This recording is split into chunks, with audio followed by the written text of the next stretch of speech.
ఈరోజు మా మధ్యాహ్నం భోజనంలో వేడి వేడి అన్నము. ఏంద్రా ఏమి డొంగలో పెడుతుంది అనుకుంటారా? చూస్తూనే ఉన్నాడు అలాగే పొగలు రేగుతున్న అన్నంలో వేడి వేడి అన్నం.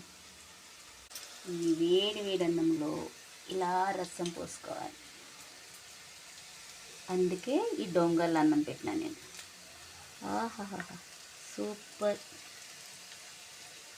ఇలా అన్నం దాంట్లో మునిగిపోద్దు చూసారా రసంలో, అప్పుడే దాని రుచి బయటకు వస్తుంది. ఇప్పుడు దీనికి ఇలా పక్కన దొండకాయ ఫ్రై. దీని కాంబినేషన్ చాలా బాగుంటుంది రసంకి ఈ దొండకాయ ఫ్రైకి.